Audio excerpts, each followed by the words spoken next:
I've got some apologies for absence from one of my board colleagues, Tim from Liz Barnes, Director of Pod, and also from Paul. So they're not going to be attending the meeting today, but I'm sure will be very well covered by other SLT colleagues. We've also got an observer today. We've got Lindsay Gadja, who's our new head of pod. She's going to be observing, but she's not standing in for Liz. She's here for her own experience. As often is the case, as always is the case now, our board meetings are in public, and we're going to be recording this. I think this is pretty familiar and comfortable for all of us. I don't think I need to go through any reminders, but if you can indicate when you would like in, that would be really very helpful indeed. And I'm looking forward to a nice smooth meeting. Have we got any items that we think we need to take in private that are on the agenda, but that are not indicated as private, or are we content that all of our business would be in public? Lovely. We do have a private session of the board following this. Having looked at the agenda, were there any concerns about any items on that agenda that we think should be held in the main body of the public meeting? Great. Okay, so that's us clear on that. Any declarations of interest? I certainly didn't spot any either that I thought would be troublesome. If any emerge during the course of the meeting, obviously indicate and we will deal with them as we go on. That then takes us into the minutes of our previous meeting, the 26th of August. Were there any amendments, any proposed changes, issues of accuracy that we would like to consider? I'm not going to go through the pages individually. I know you will have done yourselves. Anything that we need to raise? Are we content to accept these as an accurate record of the meeting? I will take that as assent. Thank you very much. And that then takes us into our action log, and Ali Cameron is going to take us through that. Ali. Thank you, Chair. Ali Cameron, Board Support Manager. But just to confirm that the board are content, we have one action, which is marked blue as completed, just with the position statement update, and for that accordingly. Thank you.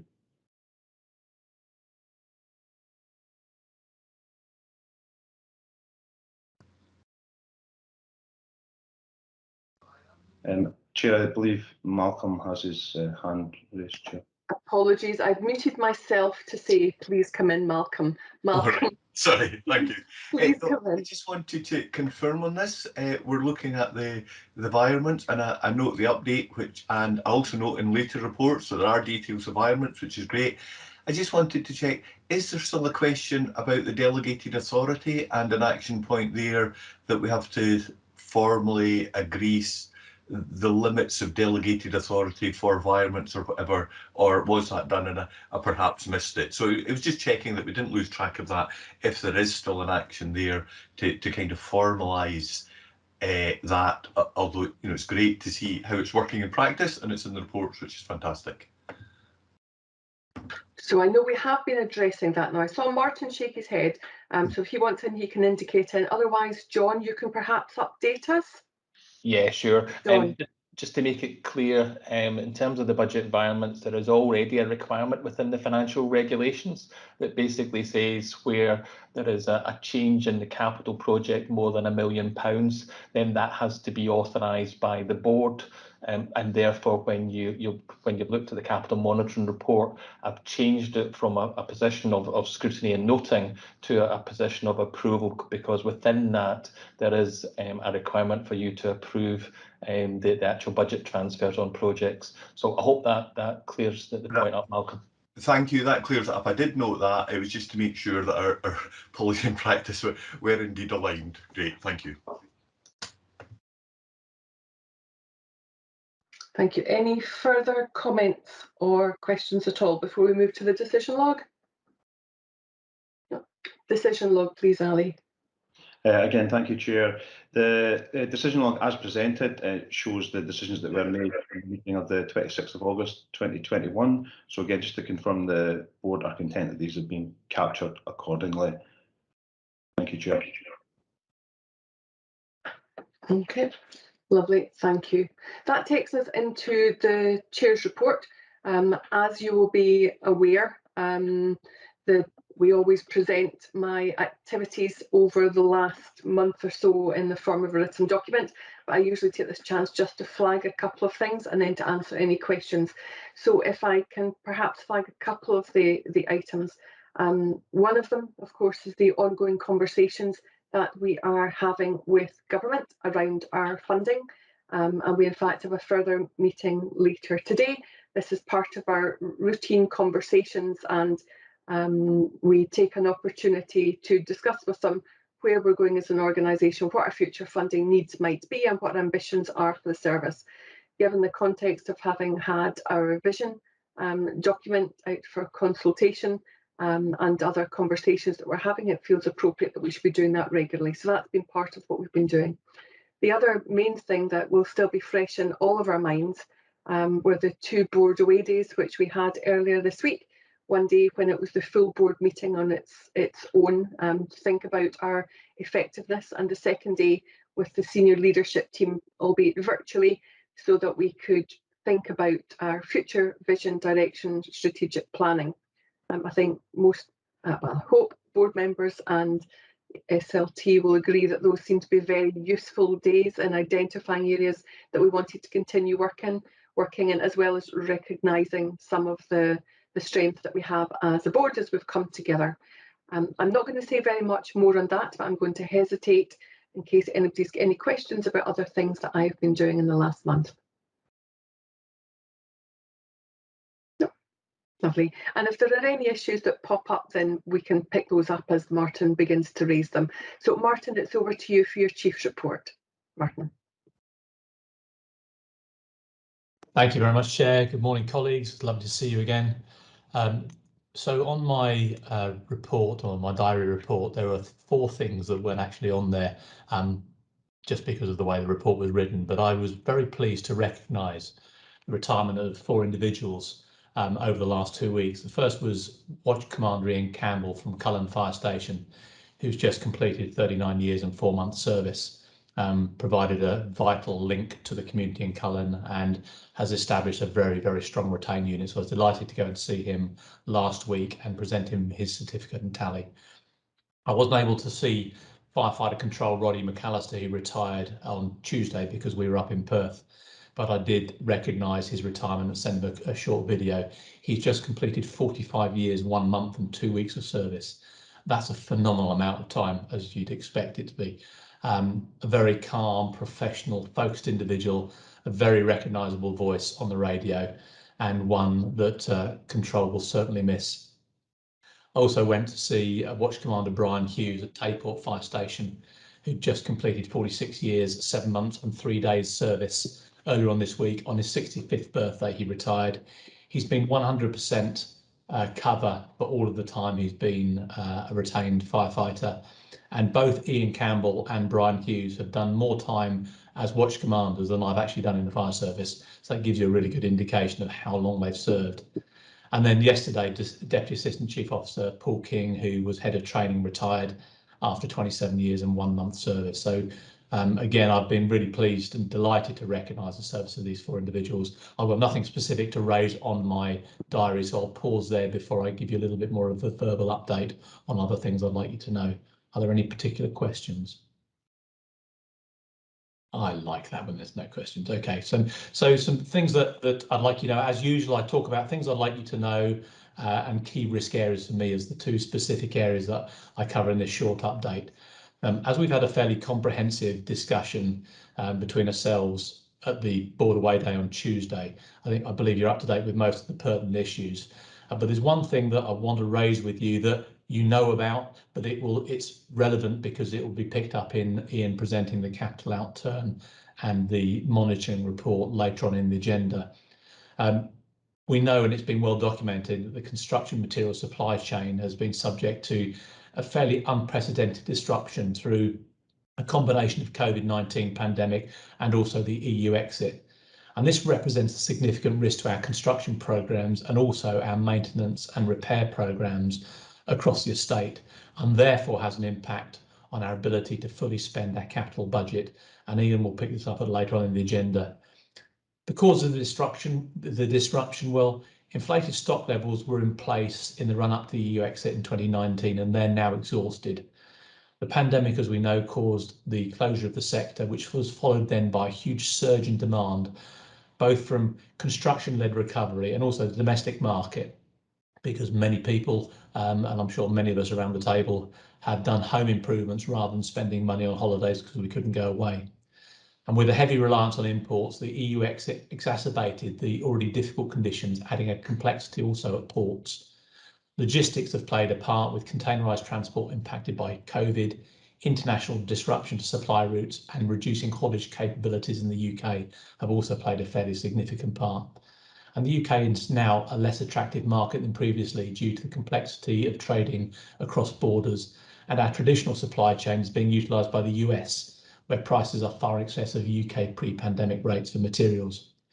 So what has been the impacts of that? Well, a wide range of products grouped around the building and timber materials have been impacted, with prices increased by around 20% since the beginning of April this year. Copper volatility has driven increases in electrical materials framework, with prices increasing by circa 11% since the beginning of April. And lead times have been extended significantly, between 4 and 20 weeks, depending on the product grouping. That has a significant impact on us as a service, both from refurbing or refreshing fire stations or any of the physical estate, to our appliance rollout, and being the ability to buy chassis and then have them fitted. And Ian Morris and his team are working incredibly hard to ensure that we work with our supply chains to bring things in when we need them in. And he'll talk a little bit about that later on. One of the things we have done this year is we have de-risked the service by investing very heavily in our battery-powered rescue-powered equipment, and therefore de-risking part of the service from the traditional way of our powered rescue equipment. And we'll bring an update to the board later on in the year and talk to you about that and the impact of that on the service. The key risk areas for me at the moment, so my last report to you, my last formal report to you as a board, was CCF was a significant risk. The pressure on our capital budget due to COVID and the exit-related shortages, that's continuing. What has changed on those two? I had a briefing with ACO John Dickey this morning around CCF, and it's still a risk to us as a service, and it will not be a risk until it's actually delivered. But actually, with the updates that I've just been given by John, I'm more contented than I have been about the progress that's being made, and actually the progress we're seeing on some fairly key elements of that. And I know the Change Committee will scrutinise the work on that when they meet next. In terms of my risks looking forward at the moment, my predominant risk at the moment is the health and well-being of our staff, and I have mentioned that to you in an informal meeting. We're putting measures in place, as I said last time, around reducing the workload as far as we can on our staff so they can concentrate on delivering a safe and effective response to anything around COP26, but also the impact that I see staff feeling around COVID and just the continual response nature that we're in as an organisation. As you know, we've gone back into that gold, silver and bronze structure again because of COP26. And there's just a huge tiredness across the whole of the public sector that I can see reflected in the organisation. So just to reassure you, we're doing everything that we can to support our staff. And I know Liz Barnes, as the Director of POD, will be bringing an update on mental health and well-being to the board strategy day at the end of November. Two other areas: pressure on our capital budget in future years. I had a meeting yesterday with Ian Morris, John Thompson, the DEP and Ijaz Basir to talk about the capital budget over the next 10 years. Historically, over the last 8 years as a single service, we've worked hard to bring in a budget that's around £32 million. That's fluctuated a little bit around 14, 15, 15, 16. That has meant that we haven't addressed some of the significant issues that we know have existed, and it's a well-trodden path around the reports that we've had around the capital backlog that we've got in the organisation. And we talked about £389 million capital backlog. What we haven't done, I don't think, is brought something to you as a board that actually prioritises our investment, but not just limiting to 32 million, saying actually what do we actually need over probably a 10-year period, tying it into the long-term vision for the organisation to ensure that we continue to have modern, fit-for-purpose accommodation for staff, PPE and equipment that allows our staff to do the job to the best of their ability, appliances that meet requirements in terms of being as carbon neutral as possible and protect firefighters from contaminants, and modern, efficient and effective systems to run the service. And to do that, it's more than the £32 million investment in capital. You know, the rack panels that we have discussed with you as a board across the 14 fire stations that are affected, a conservative estimate is probably around a £70 million capital investment to bring those stations back to a place where they're habitable, do not leak water, and the roofs don't collapse on firefighters within the buildings. And we've done some initial work, and Ian's team have done a significant amount of initial work, actually using revenue budget to patch the stations to make them watertight and habitable. But actually, we need a significant investment. So what I've asked Ian to do is, or Ian and EJS to do, is prepare a 10-year capital budget on a risk-based approach to investment. So the risk of investing and the risk of not investing, and actually what that would mean across both the capital and the revenue budget. And so when we get our draft budget on the 9th of December this year, we are arranging with the board support team a specific session to discuss the budget, as we have done every year. But there'll be a significant more detail in those discussions around our capital requirements going forward, so that we can start to plan over the 3, 5 and the 10-year time frame. So those are the three key risks for me going forward, and I don't think they're actually going to change over the next couple of meetings: the health and wellbeing of our staff, the pressure on our capital budget, and the rack panels. I'm happy to take any questions, Chair. Leslie, please come in. Not a question, but just a couple of comments. Absolutely recognise the difficulty with building supply chains, and I'm hearing that from other areas of my life at the moment. But I just particularly wanted to welcome the look at the asset management and asset capital budget over the next 5-10 years. I think that's absolutely what's required, and I really welcome that we're going to be in a position to have a good discussion on that, Martin. So super, thank you for that. Malcolm? Thanks. Yeah, you were talking about the health and well-being of staff. I just wondered, in amongst all the pressures we're at the moment, is anything being squeezed out? And I suppose what I'm thinking of is some of the leadership development staff, you know, where people are getting a chance to enhance their skills and get a chance to look. Are there things being squeezed out that kind of makes it you know, we need to look at in the longer term? Thanks, Malcolm. It's a really good question. One of the things that we did back in August was look at the annual operating plan and work out what we were not going to deliver. And that's something that Mark has not yet discussed, but will be discussing with you. I think it's the next board meeting the AOP comes forward. It won't be leadership development, because actually that's really important, and the support around and how we cope with pressures and actually how we manage our work and our life balance. So those bits are continuing. The bits that we will be squeezing out will either be putting on the back burner or not delivering at all, will be things that we've committed around the AOP. And we've discussed this a number of times over the time that I've been chief over the last 3 years, about having a realistic AOP. I think this year's was realistic in the given circumstances. We then weren't expecting COVID to still be in existence to the extent it is, so we're revisiting things yet again to make sure that actually what we deliver, what we say we're going to deliver, we do deliver. And we're trying to get that message all the way through the organisation. We have some phenomenally committed individuals who see this as a challenge to be able to deliver everything on the AOP. So we're trying to get that message very clearly through. No, actually, we just want you to deliver this, and actually only this, to just provide some breathing space. But certainly when you see the AOP come back to you as a report, I think you'll see that's been thinned out quite significantly. Thank you. No further questions for Martin?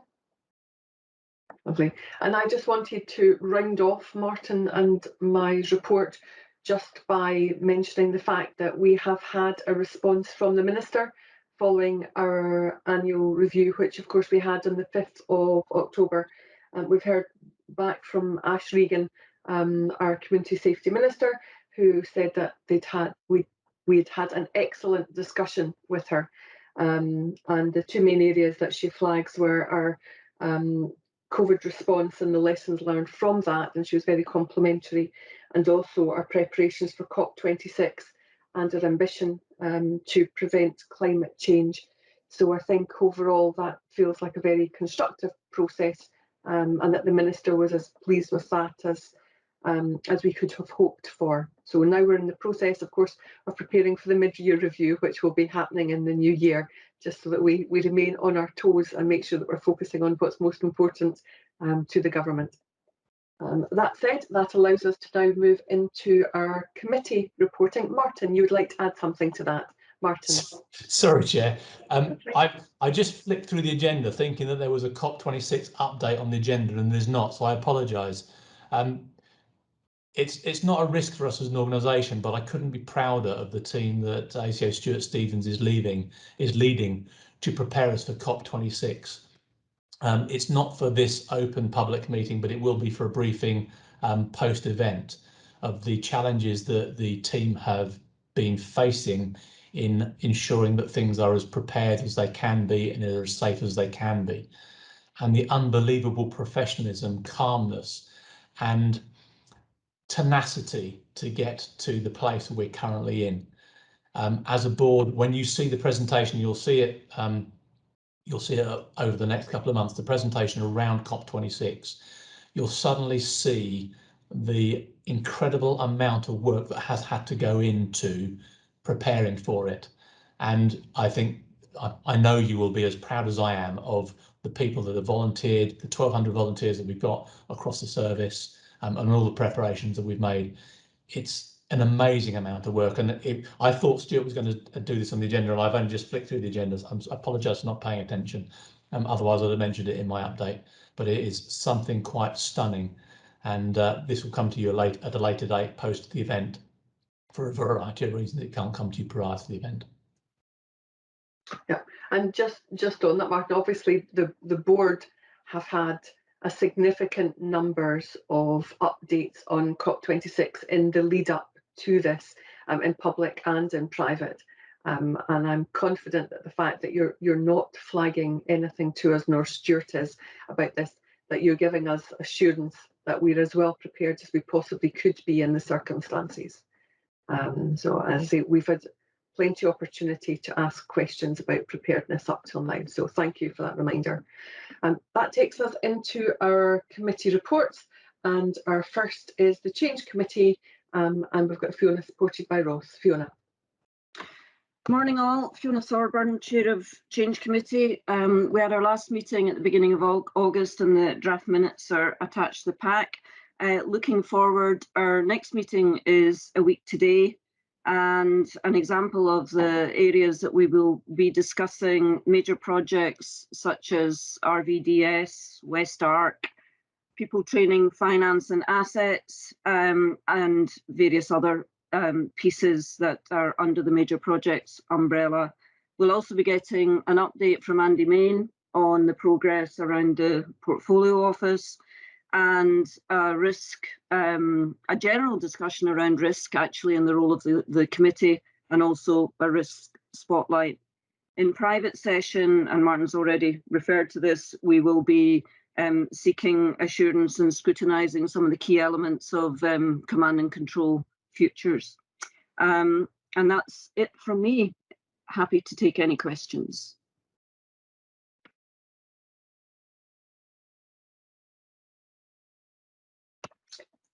No questions there, so that allows us to then move on to the audit and risk assurance. Brian. Okay, Brian Batherstock, board member and chair of the audit committee.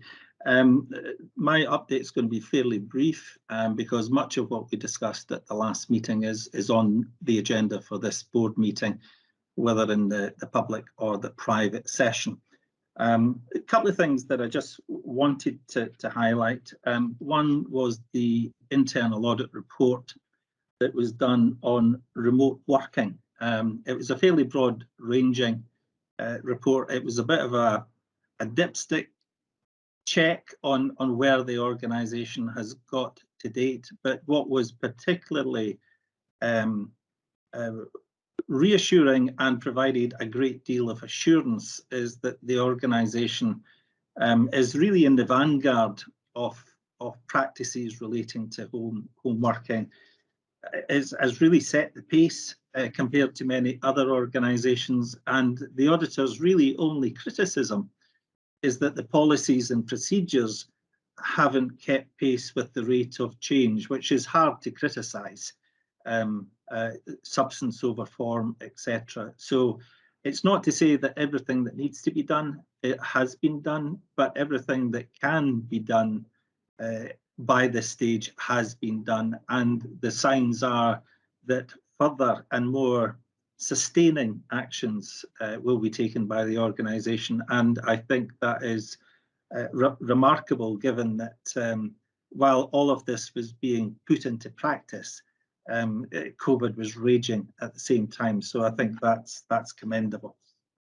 The other thing that I just wanted to highlight, and I'm sure there will be a bit of discussion when we get to this in the private session and we look at the annual report and accounts, is that part of that process on this occasion led the external auditors, Deloitte, to undertake what they refer to as a wider scope review. It's a fairly wide-ranging piece of work. The organisation has not been subject to something on this scale before.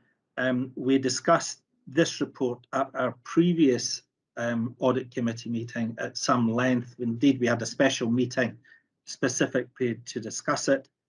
There were differences of opinion, not so much on the recommendations in the report, but the tone and proportionality of some of the narrative in the report. So we had that back to the last meeting of the audit committee because there had been some adjustments following that first meeting. Suffice to say, still not entirely content that it gives that balanced opinion, but looking at the important element of it, which is around the recommendations for improvement, with one exception, the organisation has squarely accepted these, and I think that's very wise, and is now setting about implementing those recommendations, and they will, as I'm sure, deliver some benefit. And I think some of these issues, particularly round about budgeting and financial management, they will really touch and bump up against the work of the board. So you will see that work coming through in very practical terms in due course. So that's really all I wanted to say. As I say, much of it is on the agenda later. Questions or comments for Brian? Nope. Thanks, Brian. People Committee, Barry. Thanks, Kirsty. Mary Wiley, Chair of the People Committee. I'm assuming that people will have read the minutes. There's just a few things I wanted to highlight.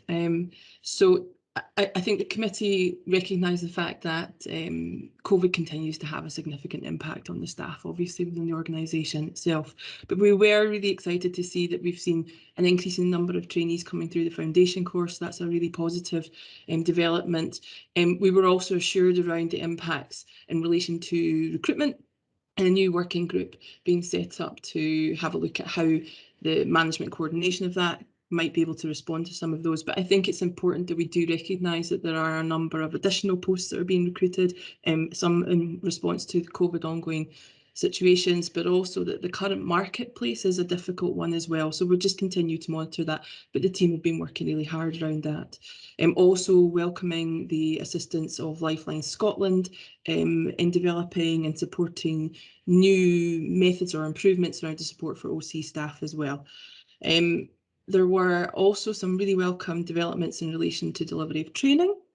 and some innovative approaches there. And I think the committee were really happy to see those being rolled out, but also to understand that these are long-term impacts in terms of developing the delivery of training across the organisation, and hopefully seeing a blended approach which will make it accessible in some respects, maybe more than it has been in the past. So that's a really positive change, not just in response to COVID, but also in the long run.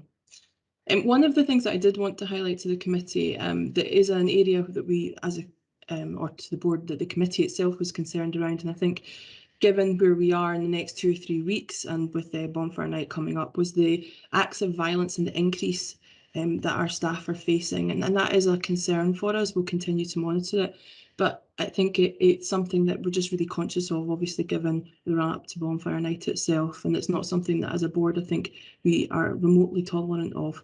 So I just wanted to highlight that it is something the committee is considering. And there wasn't anything significant other than just to say that the employee recognition scheme around COVID, obviously that's a welcome review, and it's important that we continue to recognise the incredible work that the staff have been doing, and also to recognise that the virtual delivery of the Leadership for Change programme is also very welcome to see that being sort of recommenced as well. I don't have anything further to highlight, though I'm quite happy to take questions. Very helpful update. Thank you, Mary. Any questions or comments? Lovely, thank you. Nick, our Service Delivery Committee, and I believe Stuart's also going to give the Grenfell Tower update also. Nick. Thank you, Chair. And as the Chair said, Nick Barr, Chair of the Service Delivery Committee. Our Service Delivery Committee was held virtually on the 1st of September, and the Chief Inspector, Robert Scott, observed that meeting. And you've got the minutes. There are a few points I'd like to just take you through worth highlighting. And it was another excellent service delivery update report. Thank you to the team for doing that. We asked for and received more detail on the ops control contingency planning, and discussed Stuart's comments around those. The quarterly performance report for Q1 was in a new format that was received very well, and particularly pleasing visually, and enabled readers to focus in nicely to the relevant performance indicators. Of note, UFAS declined 7% on the previous year's average. Very pleasing to note. With regards to the HMFSI action plans, we scrutinised all 6 current action plans and gained assurance that work was progressing appropriately on all those. So that was particularly pleasing. And we're looking forward to the next meeting to see some of the closing reports. We had an update on the UFAS review project with input from the comms team, and under operational learning, we looked at some of the clinical work going around the clinical governance framework, and look forward to reading the findings and recommendations at the next committee meeting. In terms of risk, we looked at the risk register, and we looked at particularly the risk spotlight for this meeting was a revisit of a previous paper we looked at back in December of 2019 regarding the availability of water hydrants, and the MOU with Scottish Water. It was an SLA, sorry. Internal improvements have been made in recruitment, upskilling, recording, and development in the development of the associated IC. Really pleasing to note that so much good work has gone on, in fact, that the associated risk with that has been de-escalated. So that's excellent. We also did an interest piece on defibrillators, and thanks go to the team, the statisticians that worked, and Richard that looked at that, which was extremely interesting. I think it was interesting for all involved with it, really, and it looked back pre-single service days, and came away with some recommendations. Looking forward, our next meeting is on the 24th of November, apologies. The Chief Inspector has been invited now to further future meetings in an attendee status, as the content and the nature of what we talk about there is relevant. He'll also be his continued attendance at ARAC as well. We're also going to be looking for a series of papers around focusing on climate change aspects related to service delivery. And on the next meeting, we will be looking to have an overview from Ross and the team on governance within the service and the strategies, as well as a piece from Stuart and service delivery around the flooding and the services work and intentions around that. We'll probably follow on with some lines around wildfires and then electric vehicles. So that will hopefully provide us with some interesting information for, around our discussions. I'll happily take any questions now, but failing any questions, happy to hand over to Stuart for his update on Grenfell. Stuart, thank you. Thank you, Nick. Good morning, colleagues. Stuart Stevens, Assistant Chief Officer and Director of Service Delivery. So during the Service Delivery Committee, I presented the Grenfell Tower Action Plan Update number 8. And as ever, I provided the committee with the full action plan as an appendix to the paper, which obviously details the updates provided against each recommendation.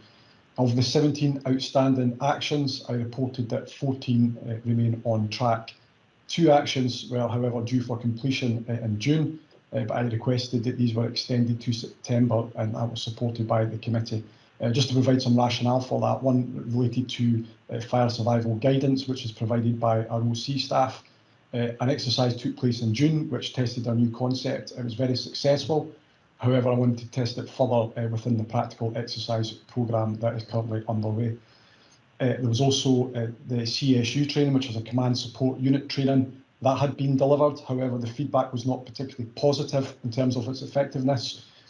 So I've asked for that to be re-delivered physically, as it was done virtually due to COVID. And ACO John Dickey's team have been very supportive in taking that forward. One action was recommended for closure, and that was supported by the committee, and that related to the provision of smoke hoods and smoke curtains. A very successful pilot had been carried out in a number of areas, and that was then fed through the Asset Management Liaison Board, and we're now commencing the procurement process, and Ian Morris will also have to identify capital funding to support that rollout. Board members will recall I've previously talked about the need for large-scale practical exercising to take place to test our new high-rise processes and procedures. The first of those took place during September in Ayrshire, and as I say, that was to test our new methodology and particularly to move to full evacuation. This provided us with some real excellent on-the-ground learning, and we've reviewed that and refined our processes on the back of that exercise. So there'll be some further large-scale exercises, but they'll take place straight after COP26, and they're already planned in. I think it's worthy of noting that the HMI attended these exercises, or that exercise is part of the ongoing thematic on high-rise firefighting, and obviously an invite will be extended to attend the next exercises. So the next Grenfell update will be provided to the Service Delivery Committee on the 24th of November. Aside from that, it's probably worth just alerting board members to the fact that the Phase 2 Grenfell inquiry is underway, and currently there's a real focus on wider matters relating to London Fire Brigade. And the Scottish Government have set up a working group to look at Phase 2, and that's chaired by Stephen Garvin, who's the head of the Scottish Government Building Standards. That group will meet every 2 months and will report directly into the ministerial working group. The current remit of the group is to address and analyse the learning from this phase as it progresses, and I think it's safe to say that, as with Phase 1 of the Grenfell Tower inquiry, there will be a number of recommendations that will emanate from that, and there'll be absolutely learning for SFRS to take forward. So, I'll pause at that, Chair, and happy to take any questions on Grenfell. Thank you. Any other comments or questions in relation to that? No, thank you, Stuart. And again, it's an area with a lot of assurance and updating on over time, so very welcome at this stage, given its high profile. That allows us now to move from the committee reports and into the board forward plan schedule, and we have that attached. And from my agenda, which is being slightly tricky,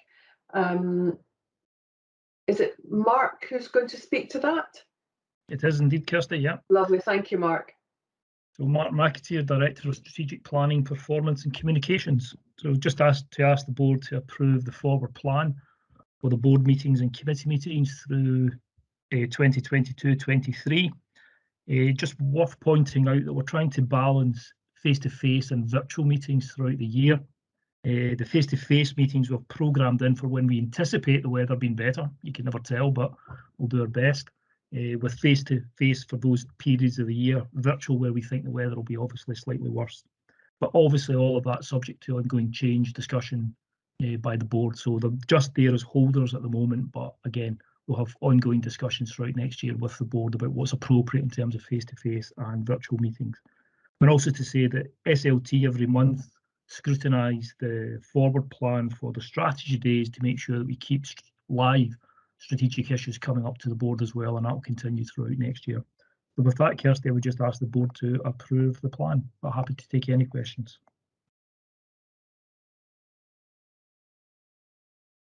Questions, comments? Leslie? Thanks, Mark. And I think it's great that we're balancing the virtual and in-person ones from a carbon point of view. I think that's good. You've got a couple of board meetings that have asterisks against them. I just wondering what those are. I'll ask Gala to come in on that.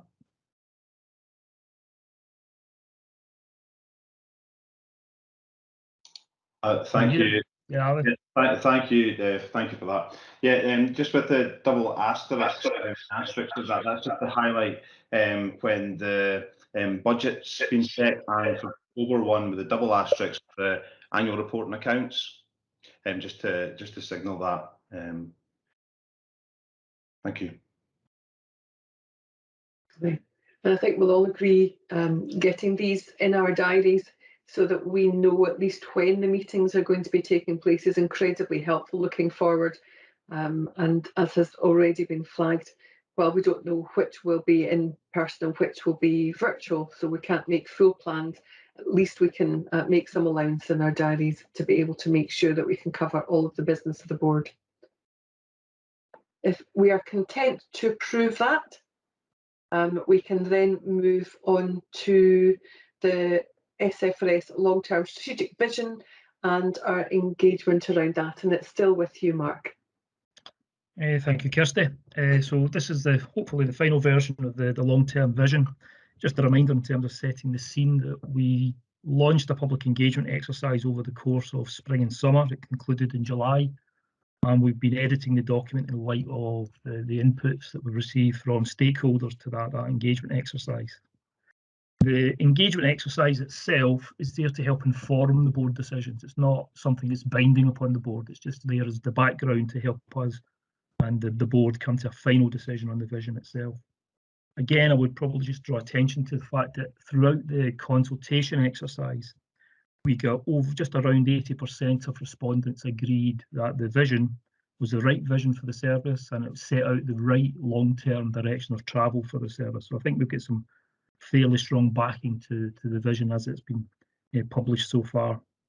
There was also strong messages in terms of our stakeholders around the focus on working with communities, that being embedded in part of communities, and also some strong messages around the importance of ongoing partnership working with our key partners across the sector. So again, I think we've reflected both of those strongly in the final vision document. The vision itself, following the board's previous discussion, has gone through a heavy editing exercise, and I'd like to thank Lou, Patrick and Richard for their input into that.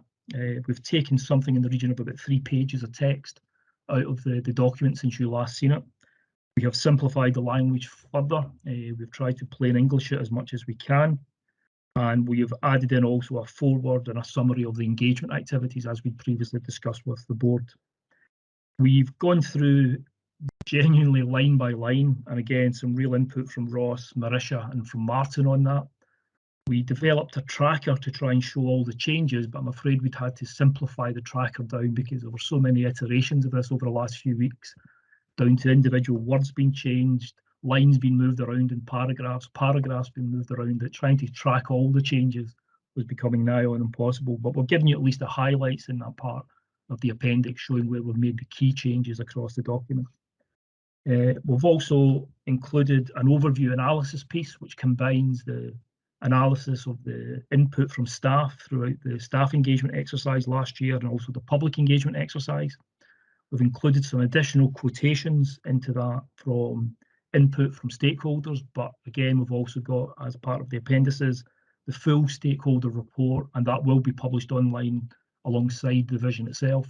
And I think, again, when you read across both documents, you see that the quotes that we've selected do reflect the balance of quotations that we've received from our stakeholders. But all of that, as I say, will be published in an anonymised fashion so that anyone can see that we have taken a considered view of our stakeholder opinions.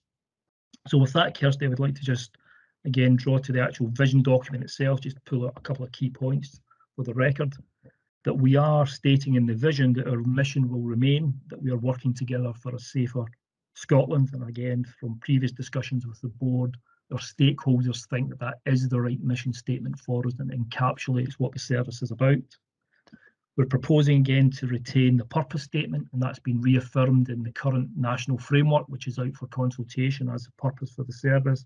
And again, based on previous discussions with the board, we think it remains a viable purpose statement for the organisation into the future.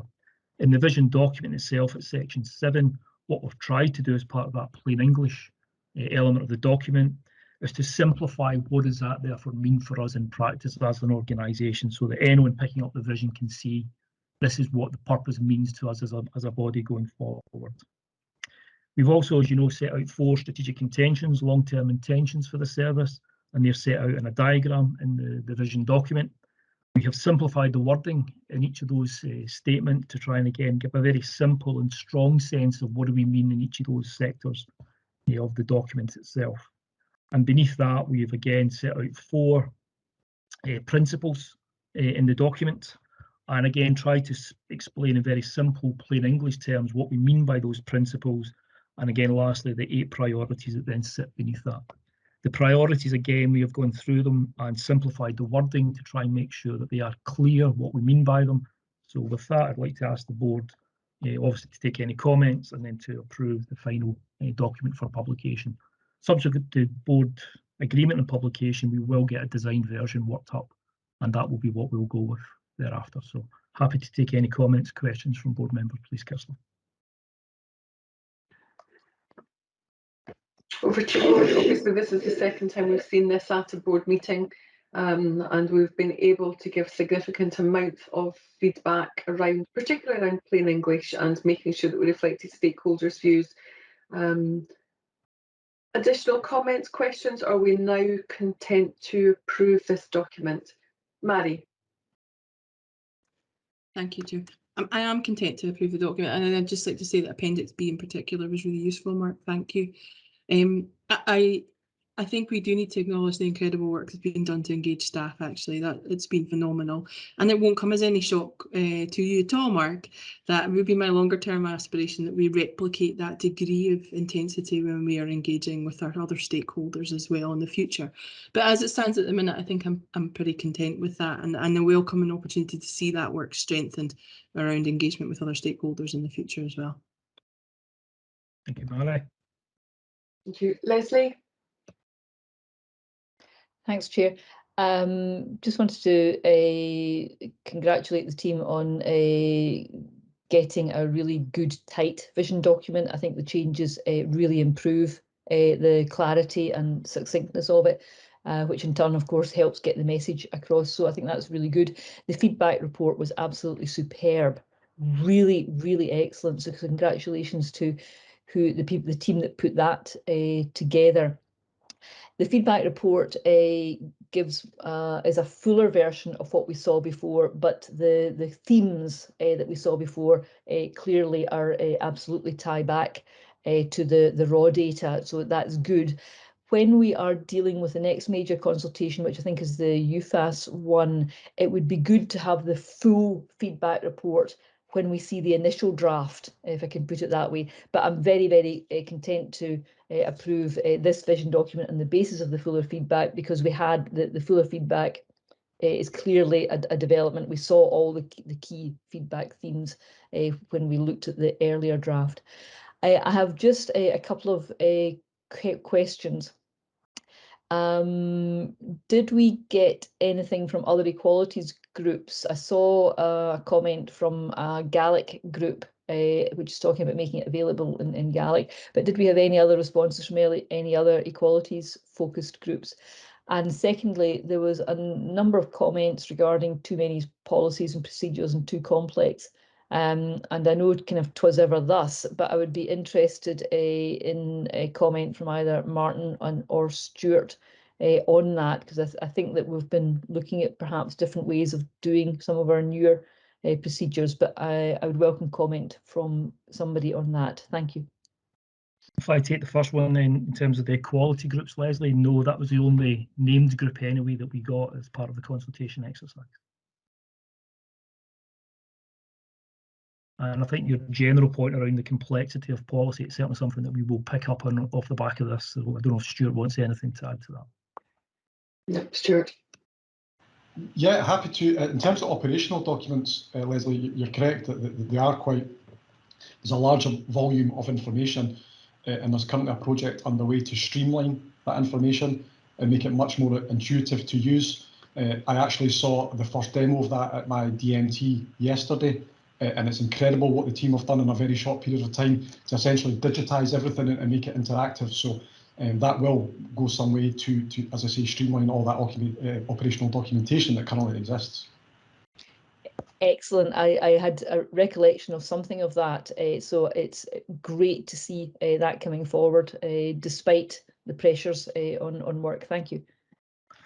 Probably also worth just tagging on to that, Leslie, that Richard is leading at the moment a governance framework development for us, and again within that framework we will pick up that messaging around broader policies across the service about how we also make sure that they're as simplified as possible, streamlined, and again when they're due for review that they're appropriately reviewed and so forth. So we'll pick that up as part of that as well.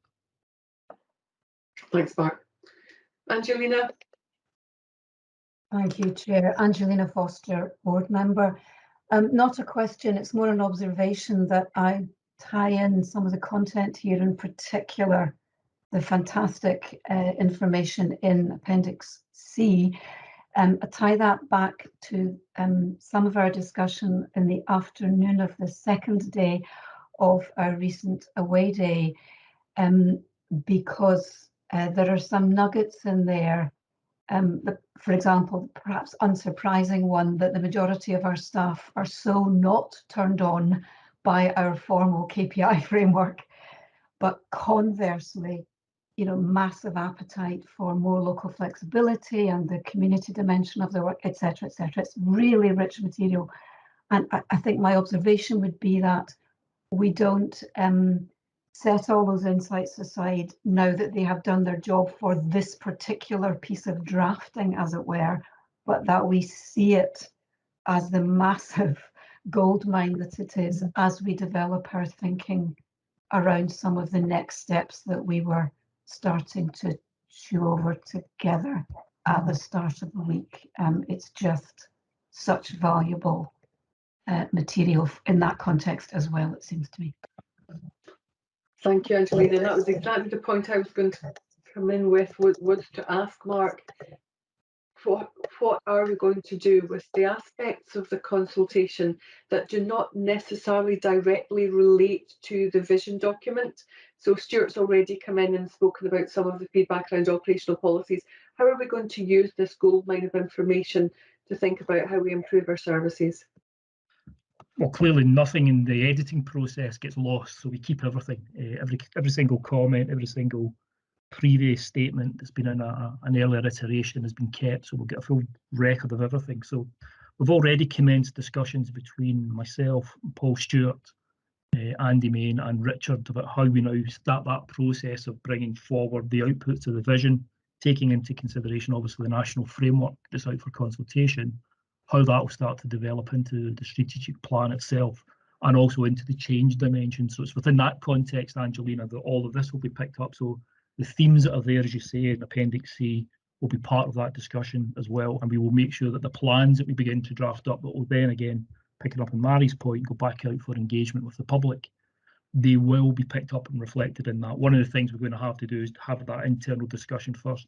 Which of those themes are most relevant immediately to the service and which are the longer term themes. So we'll start that process over the next few weeks. I think Richard, myself, Paul and Andy have got a meeting scheduled for December where we'll have an initial take on that. Richard and Andy are working on it at the moment. So that's the kind of process, but we'll bring out a discussion. We're scheduling an extra strategy day with the board, I think probably early December, where we'll start to talk about some of that, how we will now manage all of that process going forward. So it's certainly in our thinking, and nothing, as I say, will be lost in this, because you're right, there are some very, very important messages throughout this process that don't necessarily sit on the front face of the vision, but they are critical to the underlying delivery of what we're going to take from all of that. Helpful, thank you, Mark. Steve. Thank you, Chair, and thank you, team. I'd like to add my own commendation to everyone who's been involved in improving this document. I like the plain English, I like the changes in the text, I like the concise nature of it. It feels more punchy, and that's important.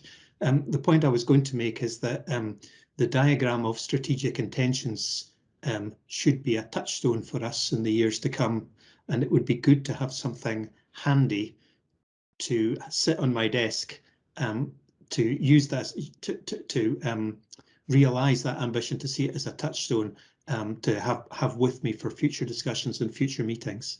So I wonder whether something like that could be arranged. Thanks. Yes, when we publish this, Steve, we're intending on having a kind of plan on a page version of it, so you can stick it on the wall or keep it on your desk, what have you, as that ready reckoner. So that's certainly part of it. There'll also be other materials that will develop off the back of this, something I know Martin's keen on in terms of a corporate narrative. So all of that will now start to be built up, and that will come out in due course as part of our ongoing communications with staff and other stakeholders around about it. So again, point well made, and it's something we've got on our sites.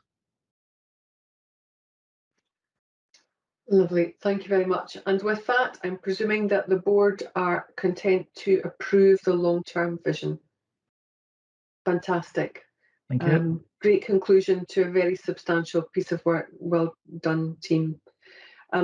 That now takes us into the risk management policy, and John Thompson, please.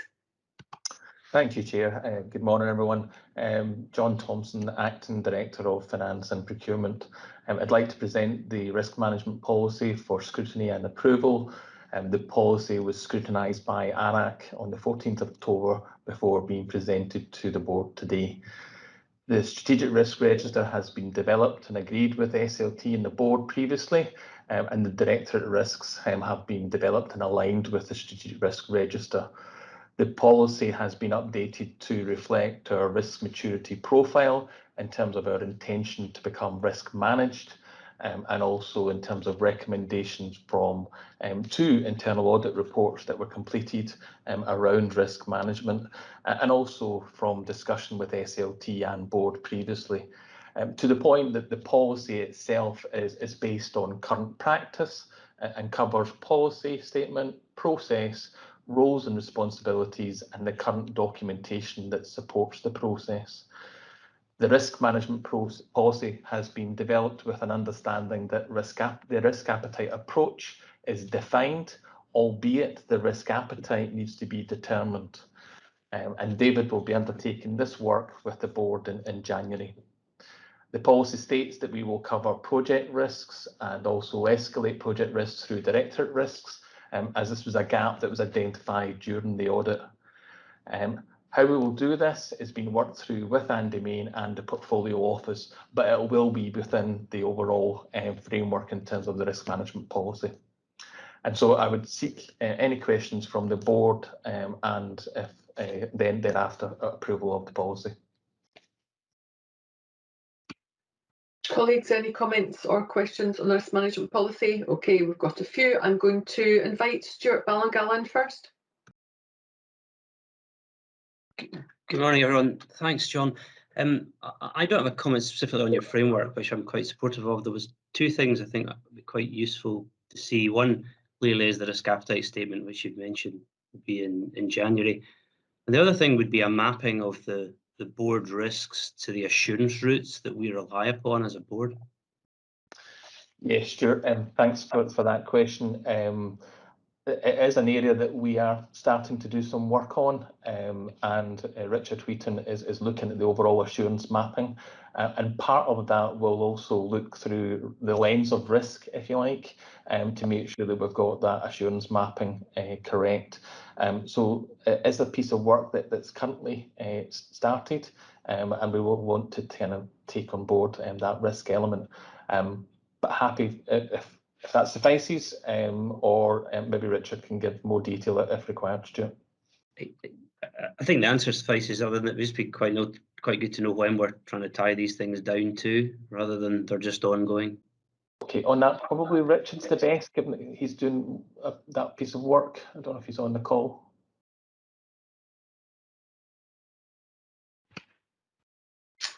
I'm looking to see if Richard's with us, and I actually can't see his name at the moment. So no, I can't actually see that he's here. Stuart, can we get a little note, because I know that we've been talking about the assurance mapping process and risk mapping. Can we perhaps get a brief note sent round the board just with the timetable for that, and we can pick that up after the meeting? But it's a good point. We need to know what the timescales are, not just that the work is ongoing. Thank you for that. Malcolm. Thanks, Chair. And I don't think I introduced myself earlier, so Malcolm Payton, board member.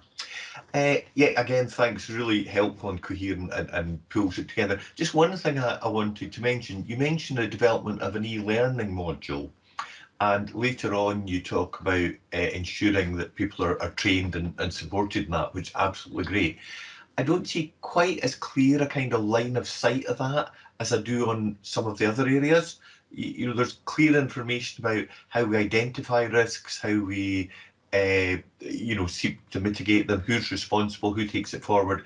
I don't quite see it as who's going to ensure that people are trained, receive the training, and kind of move it forward. I'm sure that's happening, but I don't see quite the clear line of sight. So I just welcome your comments on where we are with that e-learning module and the process of ensuring people have the confidence to take this forward. Yeah, thanks for the question, Malcolm. Yes, indeed, within my team, there's a risk and audit manager, David Johnston, and David has a couple of individuals who support him, and they've been working both just across the organisation in general, working with managers, working with individuals to give understanding. So a lot of this has been done through, if you like, on-the-job training. However, we are developing an e-learning package to supplement that. But a key thing in terms of actually understanding risk and risk management is that engagement around it, and trying to get people to understand how we want to then use risk and in terms of the kind of mitigation actions. So it's probably been one where the team have done a power of work in terms of engaging, making sure people understand, and also as we've changed some of the how we do risk, explain those changes and explain why that has happened. But that will be wrapped up eventually as part of that e-learning, Malcolm, so that we can then have something that's, if you like, on the shelf that people can then refer to, and be a support to them. So hopefully that gives you some context as to what we're doing. Yeah, no, that's really helpful. That's just what I was looking for, that understanding of how it's filtering out. Thank you. Steve.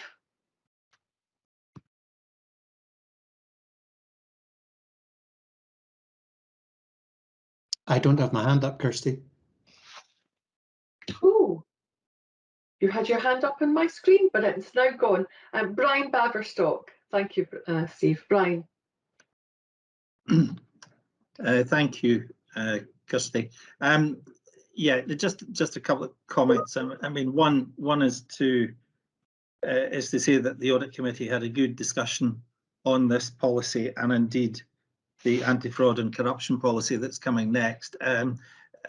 The development of the policy has been an incremental process, and I commend the organisation for the work that's been done. There's already been reference to risk appetite, but I just want to say that if there was a bit of a weakness and Achilles heel, it's around about risk appetite and the associated work that Stuart has referenced around risk mapping. But we're coming to this in January, and that's excellent. I think one of the other important things that it wraps around are project risks, and ensuring that project risks, which are often the most significant risks for organisations, are now squarely within the scope of this policy, and I think that's really good progress. Thank you. Thanks for that, Brian. Angelina. Thank you. My point also relates to the risk appetite issue, but in the context particularly of the risk management maturity model, which basically as a model I'm very, very supportive of. So I see that we were currently assessed as risk defined. Fine. Just as an aside, I'm mildly surprised that we got that without a current risk appetite statement, but you know, just set that aside. My question is more about timescale. Within what timescale are we hoping to move from risk defined to risk managed? See what I mean? So what's the time frame for that quite significant milestone to be reached? Yeah, Angelina, that's a really good point.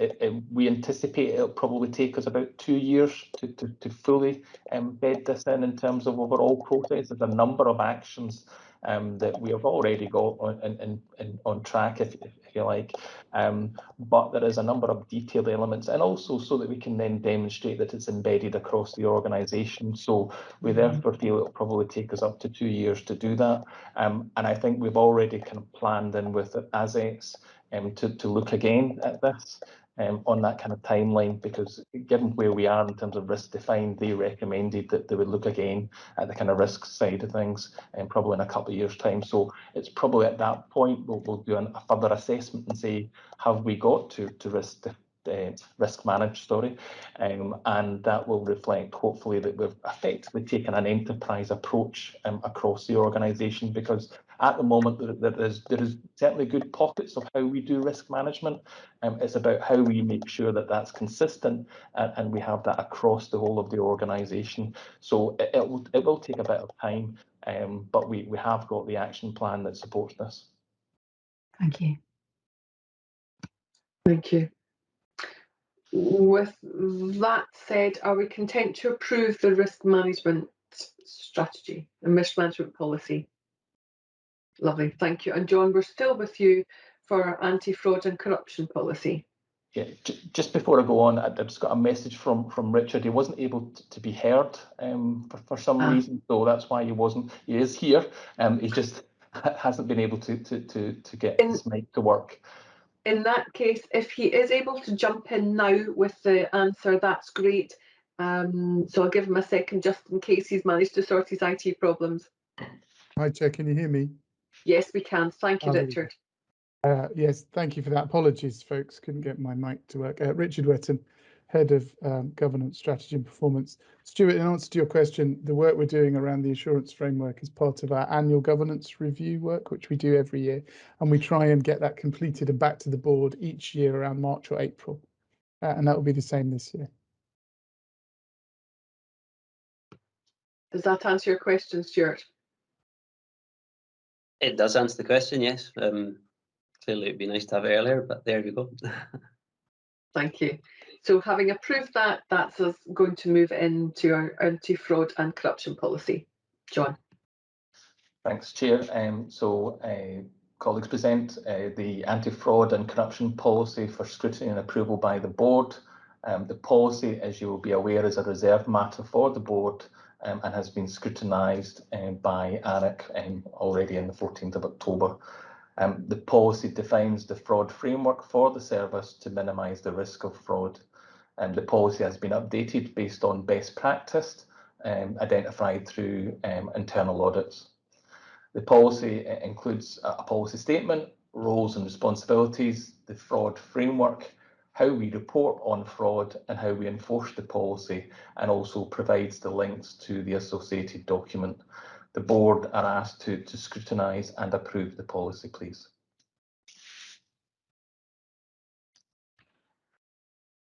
Colleagues, comments, questions? Malcolm. Yeah, thanks. Coming from a kind of left-wing comment on this, the policy, great, all the detail, all the information that's there, and you know, I think that's well developed and powerful. But I noticed in the fraud triangle there are three things: the perceived opportunities, the perceived pressure, and the rationalisation. And I thought that was quite interesting that people rationalise why they're doing it.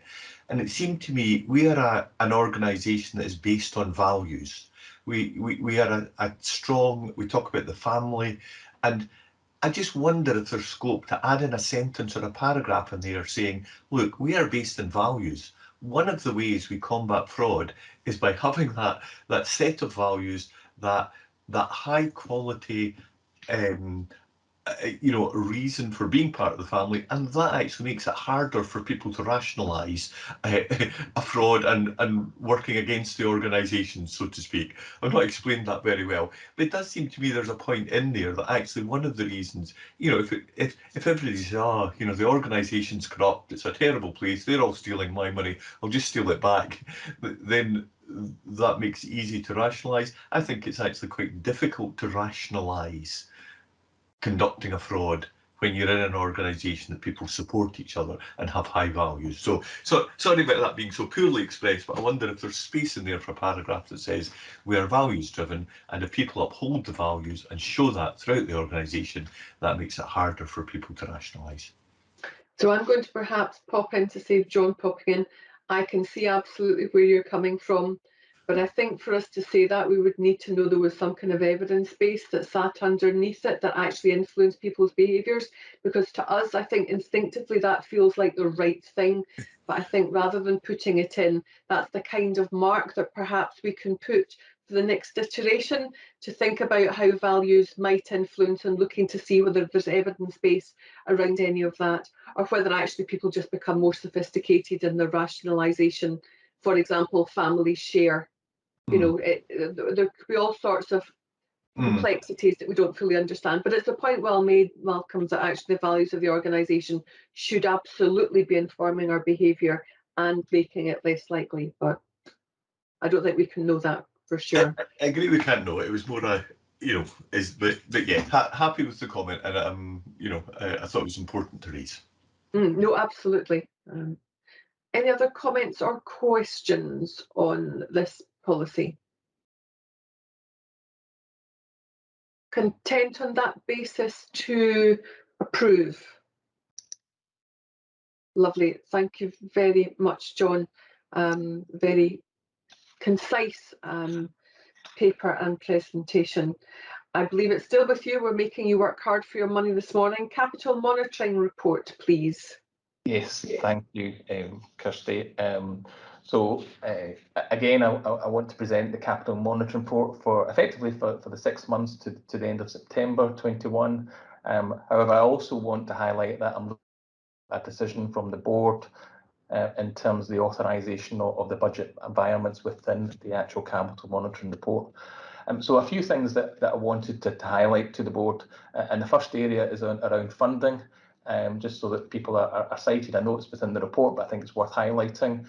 We obviously received we received a budget transfer from Scottish Enterprise of an additional £500,000 for a low carbon appliance project. That will be delivered next year, but we have received the funding around that within this financial year. In addition, so that takes our overall base to £32.5 million. In addition, Scottish Government's Directorate for Energy and Climate Change awarded SFRS 4 grants for the Green Public Sector Estate Decarbonisation Scheme.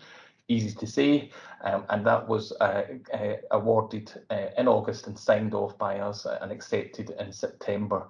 And there's 4 grants that total £2.135 million, and that's very much to the really hard work and dedication within Ian's team. The environmental team do a real power of work and have to go through a number of hoops, I have to say, in seeking to get that funding, but we've been successful, and that's very much to be applauded.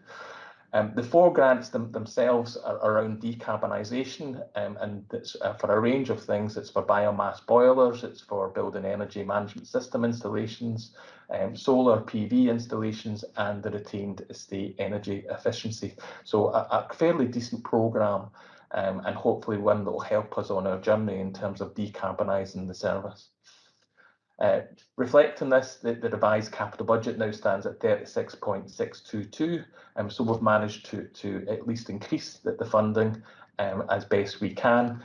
We've also got some money from disposals and also in terms of grants for electrical infrastructure, which have been noted previously within the budget.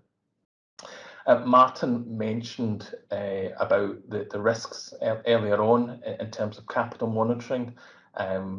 And I think one of the other things that we wanted to highlight is that whilst this funding is welcomed, there remains a real significant risk over the condition and suitability of our assets, as the capital funding received remains inadequate for the portfolio of assets that the service needs to invest in for service delivery. So I just wanted to kind of make that point if I can.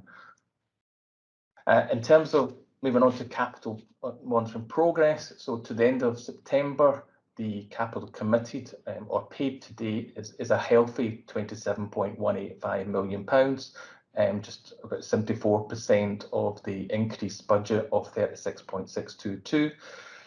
The current challenges in delivering the programme were well mentioned by Martin earlier on, so they're known to the board.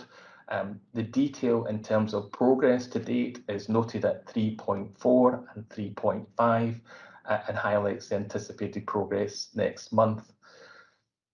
So I'll pause from that and move on to the actual point around the budget environment. So the capital monitoring group and both the assets and finance team have looked at where we are in terms of the capital programme and reprioritised the spend. And this has been highlighted previously and also to SLT. The budget environments have been made to reflect individual project budget changes, and the overall reallocation between projects totals 3.410 million. So a fairly hefty change in terms of us swinging our funding between projects. And therefore, as part of the financial regulations, I need to bring this to the board's attention and seek their approval, as it's required for any changes to projects greater than £1 million, and that being, for example, McDonald Road, where it's £1.2 million increase, the West Arc, where we're seeing a £1.9 million decrease, and also the fact that we are moving our funding to PRE, where there again is a £1 million increase, are all in this category. So therefore, I have to highlight that to the board.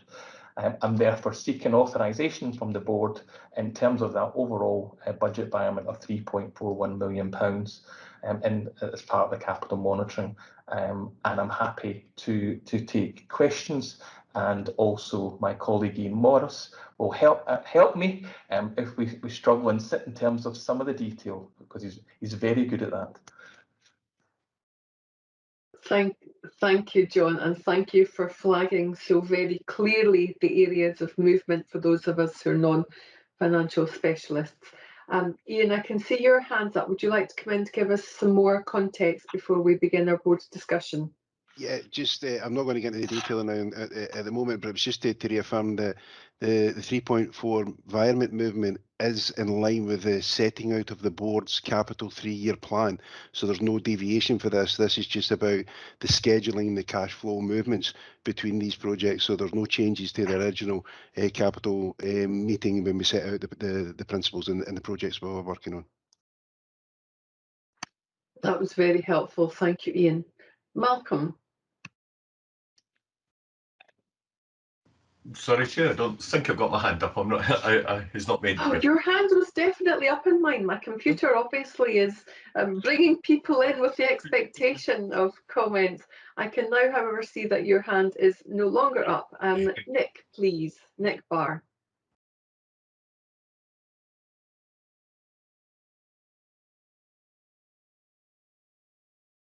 Oh, Nick, are you able to hear me no, okay? I am.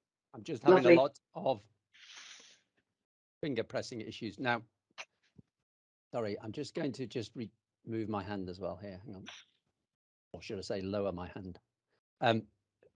First of all, John, thank you. When I read the report, it was an excellent report for me, and it was plain. And just for the note, I have no problem with what you're recommending. We we approve.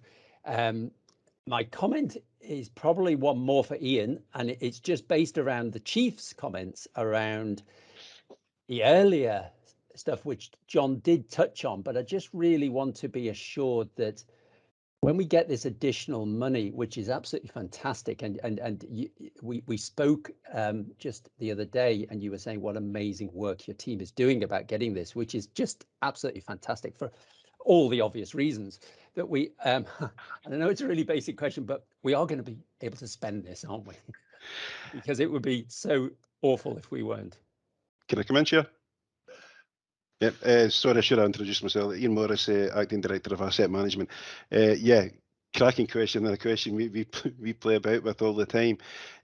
Most of the, in fact, all the discussions that we're having with our partner agencies, whether it's Energy Savings Trust, Transport Scotland, and the monies, the additional monies that we're getting, we're working with John's team and Tracy Ann Morrow, who's an absolute star at running the capital programme. We make sure that we've got the flexibility to be able to spread these over the 2 years. That's a different than the capital allocation. So it gives us that element. John alluded to there, we secured £500,000 for the low carbon appliance, which we're out to tender at the moment, but we know we won't deliver that till next year. And we're obviously making a contribution towards that as well. It'll probably be around about the £750,000 mark for the first concept vehicle to come in and trial. So that proviso was they had the money this year to give us, and the proviso, we committed to it, we went to it, and we will provide that money next year. So that money's been reallocated and redistributed into the energy and carbon fields that we're doing, the PV, etc., on the understanding that we will fund that next year. So that there is that dialogue and that excellent flexibility that we've got with these grants, which we don't have with the 32.5 million that we're given, where it's I got to spend within the first fiscal year. So yeah, it is challenging. What we're doing, and the full team across all the services are engaging robustly, and I'll underline the word robustly, with our supply chains and our supply bases. Anyone who's worked in the private sector will know it's great to get an order of X amount of money, and the delivery can be, well, we'll see how it goes. We are holding them to ransom on this. We are pushing them hard, and we are seeing, as the Chief more eloquently alluded to, we are seeing some challenges that are out with our supply chain, because it's actually the other supply chain, the raw material chain that is making up this, that's now proving challenging. And we're seeing some slippages with regards to the delivery of chassis, the delivery of other elements. But we're making sure that we can move the cash flows between each of the projects to try and keep them all online and keep them all moving with the deliverables that we've got going forward. The PRE one, the powered rescue equipment, is one area that we've got a solid relationship with the supplier to provide us, as long as they know up until Christmas. After Christmas, their production schedule, then they're seeing an impact after Christmas going forward. So we've got some positive action we can do with them, hence the reason why we've increased that significantly, and it's de-risking the service and ensuring firefighter safety. So I hope I've answered your questions there going forward. No problem at all. A particularly comprehensive, as ever, Ian, response, and I would never want to be held to ransom by you or your team. Thank you very much. Thanks, Nick. Leslie. Thanks very much, Chair. Nick had picked up my question about the spending, but I had two other points.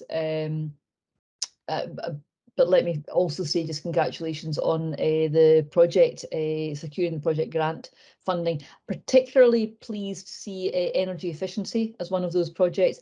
And maybe next time we discuss the capital planning, referring to what the Chief said earlier in the meeting, when we have that discussion, perhaps if I could just put down a marker, it would be really good to understand the balance between energy efficiency and zero carbon or low carbon energy systems. Because the advice always is you insulate, and then you get different energy sources in. So I'd put down a marker. I'd be interested in that for an appropriate discussion, which is not just now. But my question on environment, yes, happy to approve, but a question on that.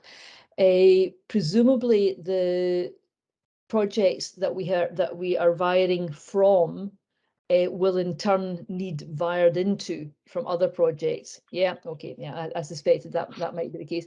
And secondly, on the low carbon appliance, we're wiring 500,000 out of that. Is that because we've managed to secure 500,000 to go into it, so our overall contribution to that reduces? Yes. Yes, okay, that's helpful. And I can't wait to see the low carbon big red fire truck. And my excitement is increased because we've just ordered an electric car here, which will be our sole car. So I'm just quite into electric vehicles at the moment. So I'm looking forward to seeing a big red truck that's electric powered. Thank you. A big red green truck, even. Any further comments or questions on the capital monitoring report before we approve it? Lovely, thank you. Approved. We're nearly at 11:30 and I'd like to take a little bit of a break at 11:30. So I'm going to suggest we allow ourselves a brief break for a cup of coffee and a leg stretch. Given that we're not too bad for time, can I suggest that we are back promptly for 20 to 12, please? So that gives us just over 10 minutes. Lovely. Thank you very much, everyone, for coming back so very promptly so that we can restart at 11:40.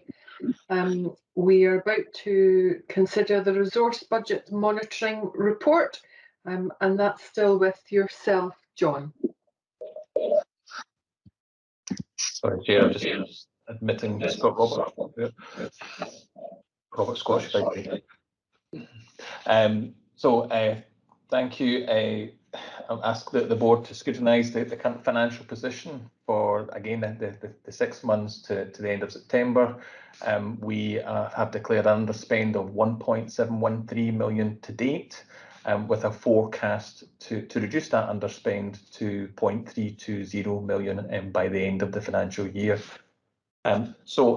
As previously highlighted, and I'll kind of pick out some of the salient points from the resource budget monitoring.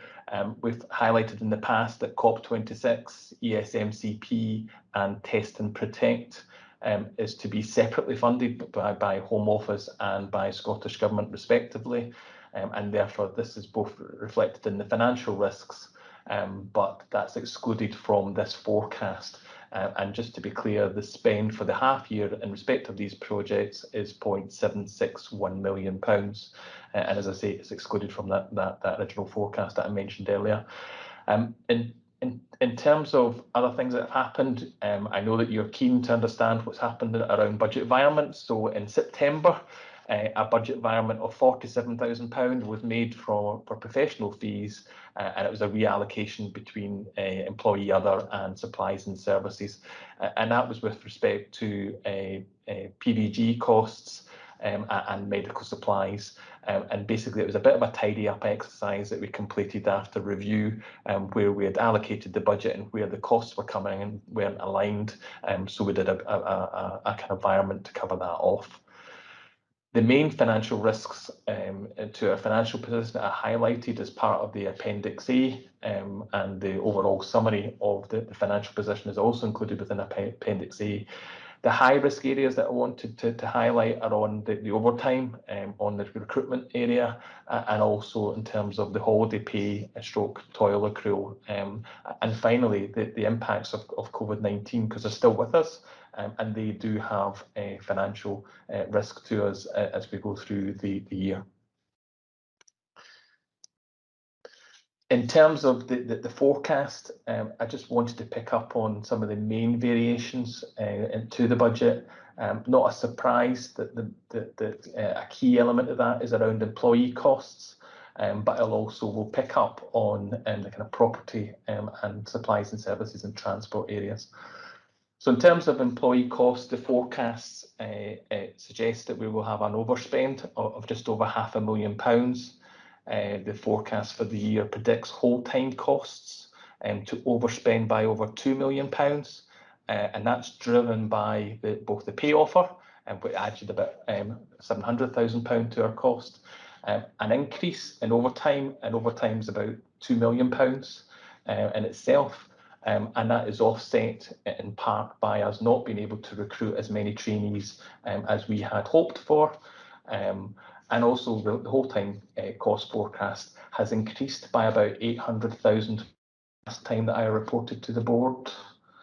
So it's a fairly sizable change or swing in terms of forecast, and that's really reflecting the kind of financial position, and particularly around the overtime position.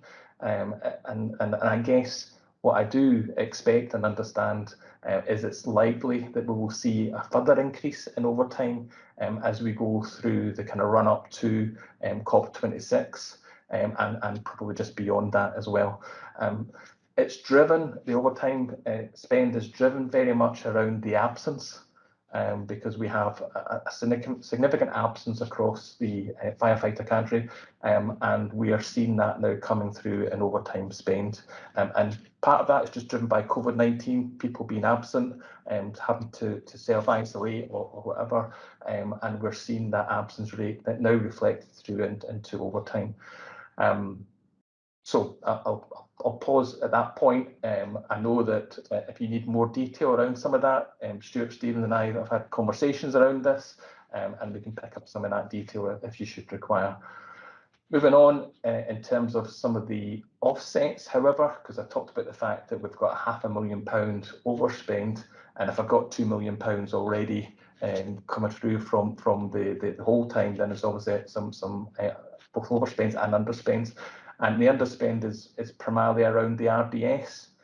So in terms of the forecast, we're saying that we're going to have 1.448 million of an underspend.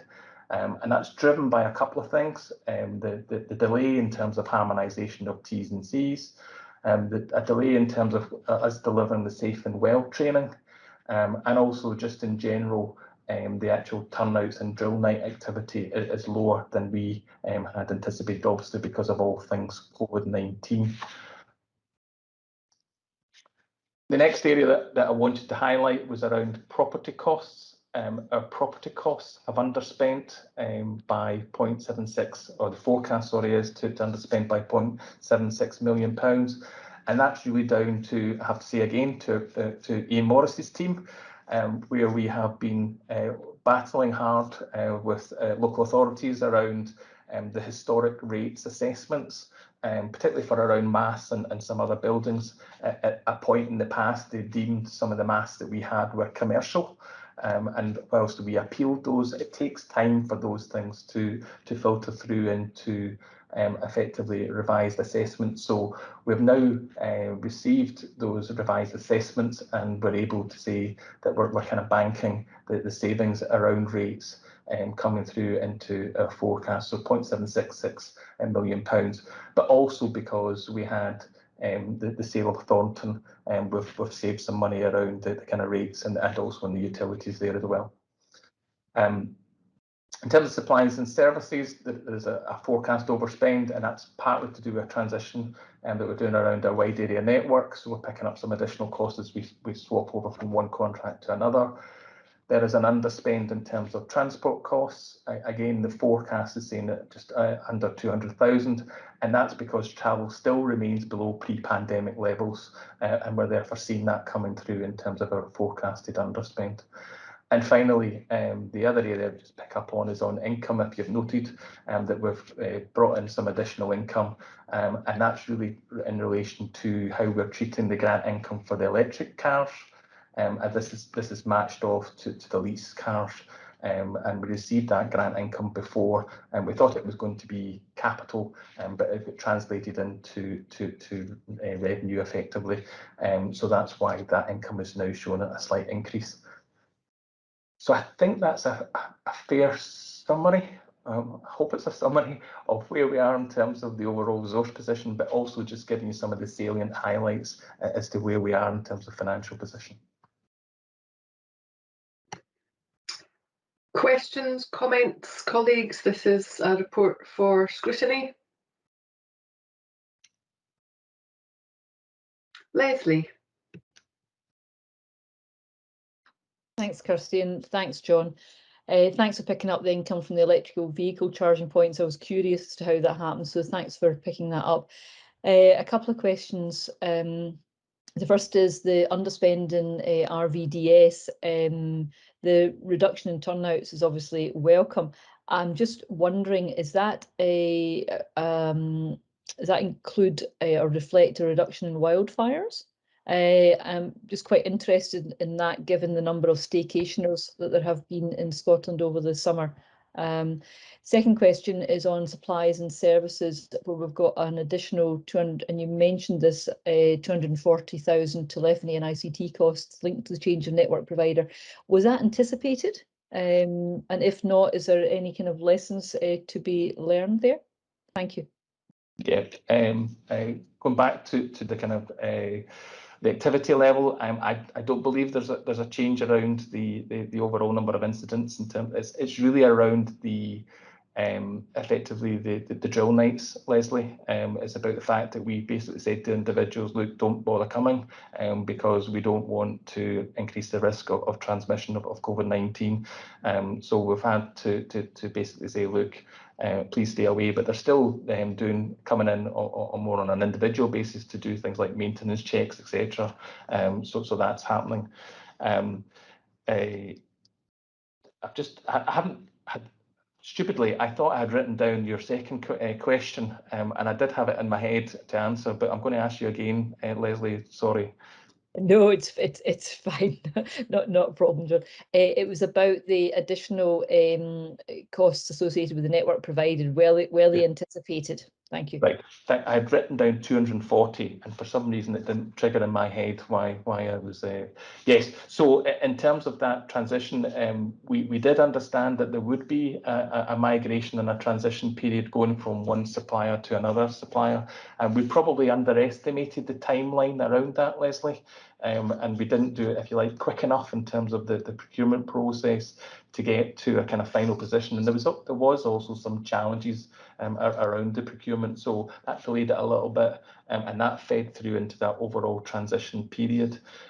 So we did have a bit of a debrief around that, and actually we had a discussion at SLT around that particular item, so that we could actually understand the lessons learned around this, you know, how we make sure that we plan this in appropriately, making sure we have enough of a timeline, and also just recognise that, you know, there is a commercial reality when you're making that changeover from one to the other, that sometimes they try and at least ensure that they are commercially covered, shall we say. That's brilliant, and glad to hear that brief and lessons learned identification happened. Super, thank you very much. Thanks. Stuart. Thanks, Kirsty, and thanks, John. I don't have a question specifically about the finances, because you quite clearly seem to have those well under control. I did ever find myself, when I read this report the second time, asking myself the same question as to whether or not we could actually be much more succinct in what we present to the board for the risks that we're actually trying to manage, i.e. provide oversight of the finances. You know, the reports are very, very detailed, surprisingly so, actually, in my view, and that, and John, is no implied criticism to you in any way, or you or your team, because I know you're providing what was asked. But you started the process in trying to rationalise the financials with your new report, and I just wonder whether we could take a board action to look at that further. And before I bring John in, I'm going to let Brian comment as well. Yeah, thanks, Kirsty. And it's an interesting observation, Stuart. Given the conversations that we've had around the board table about the need for more granular information to come to the board, so that the board can fully exercise its scrutiny role in this area. And I think it's probably at this point sufficient to say this is still work in progress. And I think what is really helpful is to get a different perspective. So your suggestion that, you know, we should continue to talk about this, I fully support that. And I would welcome off table to sit down with you and have a conversation about how you see this, and perhaps I can fill in some of the history of how we got to this point, if that would be helpful. Yep. And before I comment on any of that, Ian, you've put your hand up too. Yeah, if you don't mind, Chair, again, it's a level of detail I just want to draw the board's attention to. We're often criticised about the shared services element, but if you look under 14.2 and 14.1, we've got an over-recovery projection of 71,000 of income coming in from the increased shared services by the ambulance service and the police. And this is down to the proactive work of the LSOs in the areas actively working closely with the tri-services now. And as I say, we come into criticism at times that we don't do enough of this. I just wanted to highlight it there. There's an additional 71,000 coming into the budget where that proactive work has been done locally on the shared services and bring them in to the fire stations. Very helpful flagging of that, because you're absolutely right. It's something that we're always intending to do, is to bring about cost savings through efficiencies and partnership working. So thank you. Coming in on the length of the reports, fortunately, stroke unfortunately, the nature of boards is that we often hold different perspectives, diversity of thought, and we like things to be revised, changed and continually improved. I'm very happy that there's a conversation with Brian, Stuart and potentially John and anyone else who might want to join that, to think about what level of detail as a board would we now like to see. I think there's always a tension in and out around detail, non-detail, remaining strategic, etc. And I think having that conversation would be very worthwhile indeed. Stuart, I'll let you back in again. Just to say, as part of that conversation, I think it's really important we have a conversation as to what oversight we're actually trying to give in terms of the financials. And once we've decided what that is, we can then decide what information we need to be able to exercise that oversight. And asking these questions, Stuart, I feel that you were a fly on the wall to our earlier discussions. So no, happy to sit down and chat about that. Excellent. Leslie, would you like in? I'd be happy to be involved in that, if that would be helpful. Thank you. Good, and I will sit on the outside of that, and once you've decided what you think is best, I'll decide whether I like the idea or not, rather than getting too involved in the detail of it, having been round in this circle on a number of occasions as a board member, Dip and chair. So thank you. That said, I'm presuming that we have satisfactorily scrutinised this report and that we are happy to move on from the resource budget outturn. Sorry, I've lost my place. We've just done the resource budget monitoring, yes? Yes. Yes, and we're about to move on to the resource budget outturn. Thank you. So it's still with you, John. Yes, thank you. And Kirsty, could I just come back to Stuart? I am more than happy to engage and understand what we want in terms of financial reporting, what the needs of the board are from a financial reporting perspective. As we've probably witnessed, that there is a divergence of views as to how much detail is required. We had that debate about budget environments, etc. I was clear in my mind it's really important to give transparency to the board, to give detail to the board where they are seeking it for that scrutiny purpose. However, I think also Stuart is correct in saying, look, well, what are the things at a strategic level that do we need to understand as a board around the financial matters? So somewhere in there is the answer, but I'm very much happy and keen to engage the board and try and explore what the right answer is for the board in terms of that financial reporting. So I just wanted to kind of state that first of all before I moved on to the next paper. So moving on to the paper around the resource budget outturn for 2021. So this effectively is the last year in terms of what's happened, and we're looking back and reflecting where we ended up and how did that compare in terms of actual, but also in terms of where we were in our forecasting. Just to kind of the key points, Scottish Government allocated us a budget for 2021 of 276.007 million, and following budget revisions agreed by Scottish Government, the following adjustments had been made. So every year we make adjustments around Firelink. Firelink is brought into our budget initially, but Scottish Government pay for it, and therefore we transfer it back out to Scottish Government so that it's then paid. It's an in and out every year, and that's just the arrangement that we have around Firelink. So that transfer happened at the end of the financial year. Additional funds were also received in terms of the installation of interlinked smoke detectors. So you'll know that the legislation is changing around smoke detectors, so we received additional funding of £0.137 million.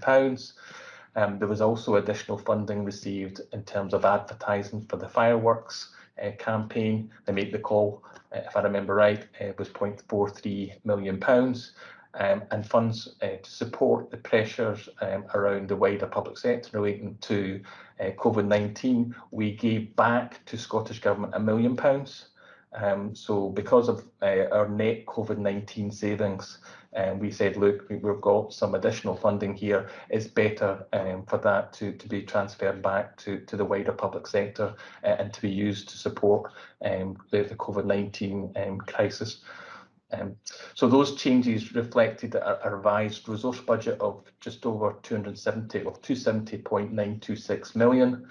And as the report details, the final underspend was 2.339 per the annual accounts, and it compares against the February forecast where we thought that would be 3.943 million, but that was before we transferred back the £1 million to Scottish Government. So if you like, we're comparing a position of 2.339 as an actual versus 2.943 in terms of what we would hope have been the case from a forecast position. So what we've managed to do is put through the kind of year end and try and manage down the overall underspend so that we are in a slightly better position than what we had forecasted. The other thing I would highlight is the impact of COVID-19 was obviously felt throughout that period in 2021 and across the service, and therefore the financial implications of COVID-19 have very much reflected that final position, and the kind of costs of recovery will also be continued to be felt in this financial year as well. The detailed variances in terms of the actual outturn and the forecast have been explained in the report. And the board are asked to both to scrutinise the actual report. Thank you, John. Comments, questions for scrutiny? You see shaking, very clear report indeed, John.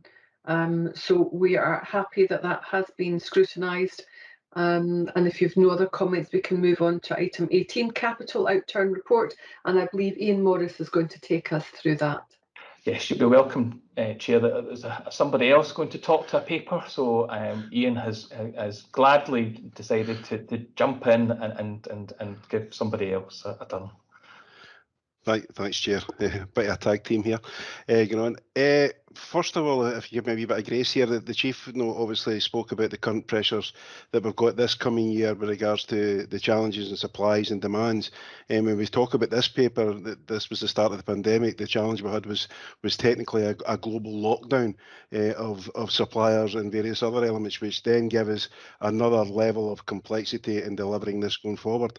So to take the board, first of all, we received the original £32.5 million of capital funding.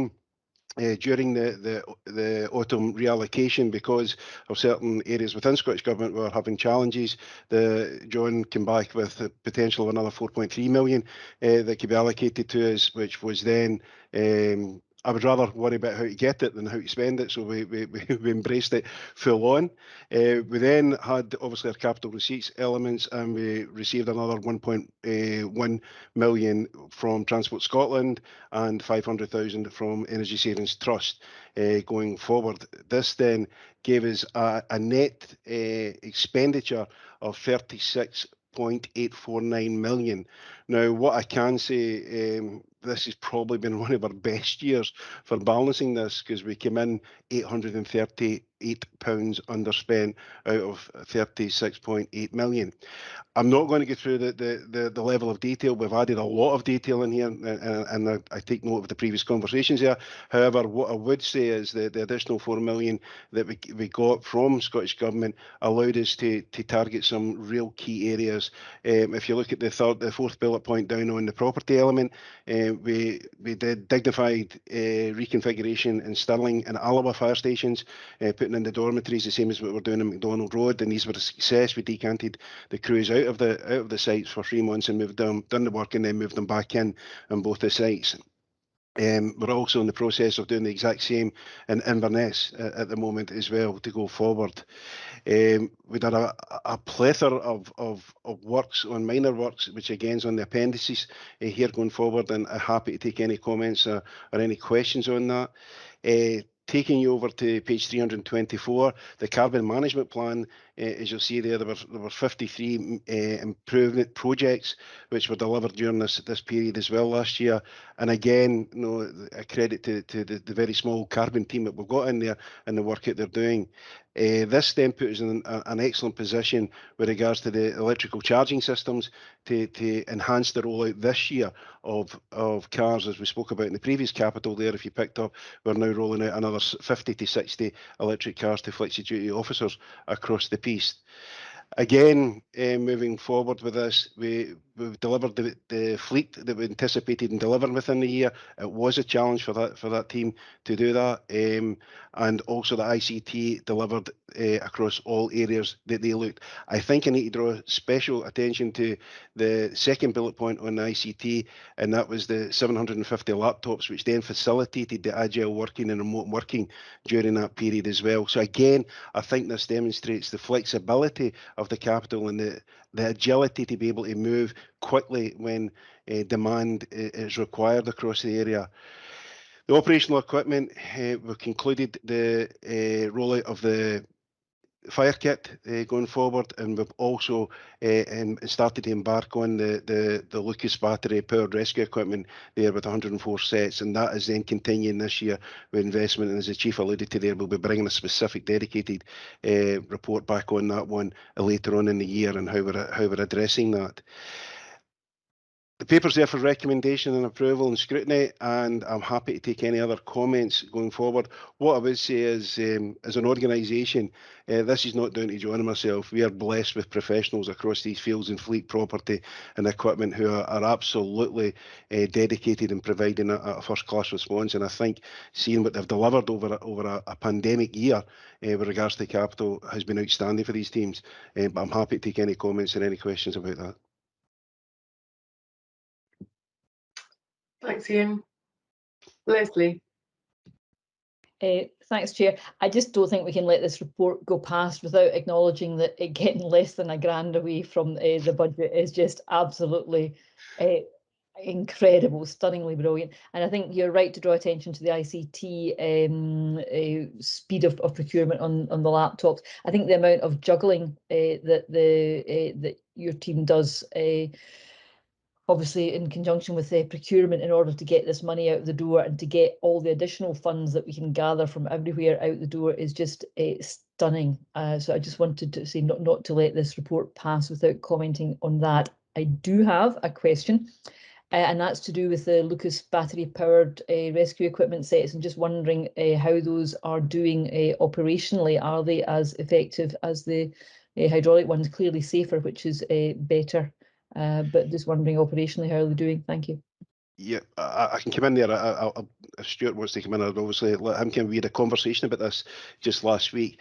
The hydraulic rescue equipment, when it was originally brought in, was to do with RTCs and also the extrication of individuals from road traffic accidents. What we're seeing now is, because of the flexibility of the PRE and the mobility of it, that it's been used for other areas. It's been used for opening doors. It's been used for cutting bars on windows. windows to gain access to buildings to put fire out. It's been used for roller shutter doors. So the usage now has been much more than what we'd originally envisaged, as well as the crews are absolutely loving the fact that they were taking cognizance of the high risk safety issues of firefighters, and we can't get away from the fact of the firefighter lost his hand and part of his arm a few years back with regards to hydraulic injury, and it is one of the areas that I know the Chief and Stuart and others and John Dickey with the Health and Safety Department are highly focused on, that we address this problem.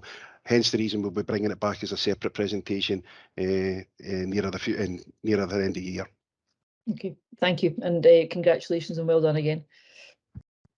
Okay, now, I have on one bit of my screen that Stuart has his hand up, and on the other bit of my screen, Stuart not having his hand up. So I'm going to offer you the chance to come in, Stuart, knowing that you probably don't want in, but for some reason the computer is doing something. You don't. This is absolutely bizarre. That in one column it's indicating and not in the other.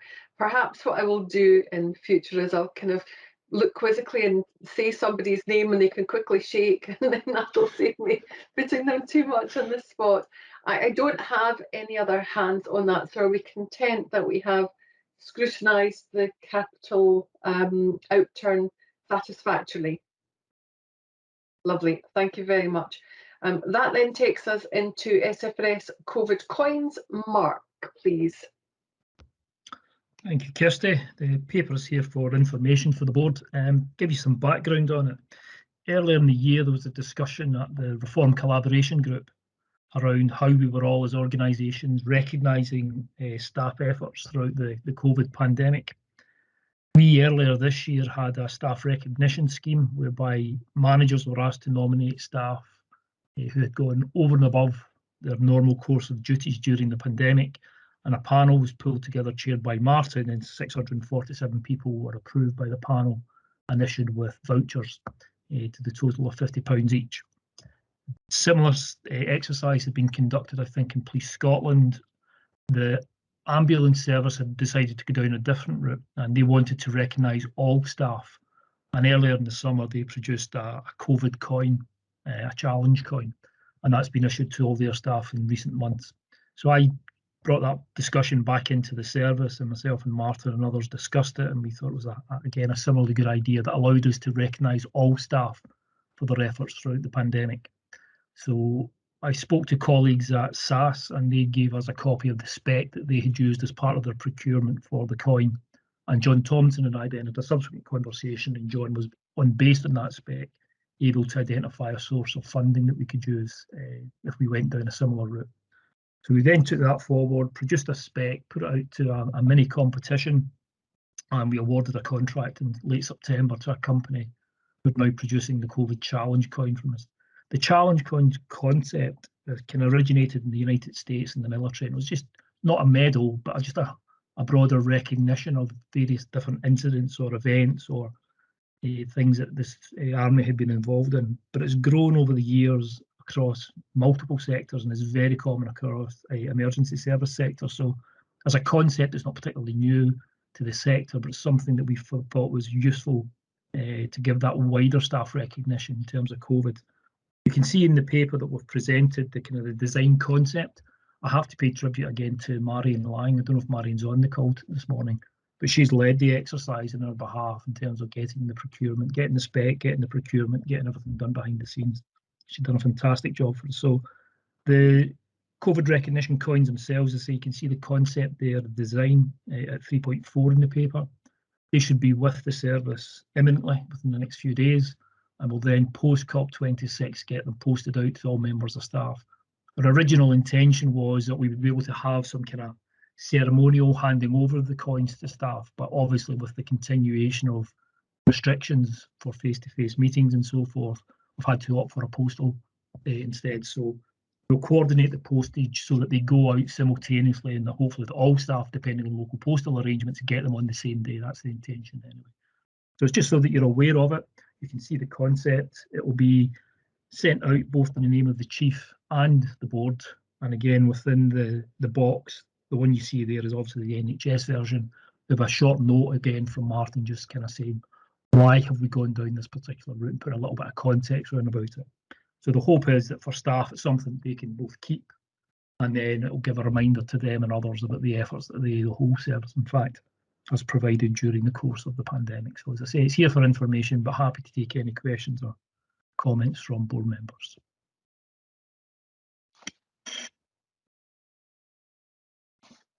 Brian. Certainly not a question, Mark. Just absolutely commend the gesture. I think it's a tiny thing when weighed against the pandemic, and I anticipate it being very well received. So well done to everyone. I should also have added in there, Brian, that all colleagues who have retired during the period as well will also be included in this. So it's not just those on the day that we issue them. So we'll go back. We've gone back to April of last year and got all retired colleagues as well, and they'll also be issued with a coin. Lovely, thank you. And from the nod, I'm taking it that this is warmly supported, and we're really very pleased that we've gone down this route. Absolutely excellent. So that takes us to the end of that aspect of the agenda and leaves us just to address risk themes. So this is to reflect on any risks that we may have identified during this meeting that need to be raised or considered. I can see, Nick, your hand's just popped up. Thank you, Chair. And just to avoid any confusion, I'm going to try lowering my hand.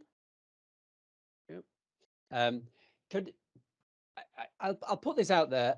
I'm not sure about this, but reflecting on any risks identified, do we need a risk around the uncertainty on the ability to spend money? Now, that's an awfully vague comment, but I'm just noting the current environment that we perhaps couldn't have predicted, say, 6 months ago. And I wonder what, therefore, it's a case of we don't know what we don't know for the future. Is there something that we can just flag now that will perhaps draw our attention to that? Or do we feel, and I'm quite happy to accept this as well, or do we feel that we have sufficient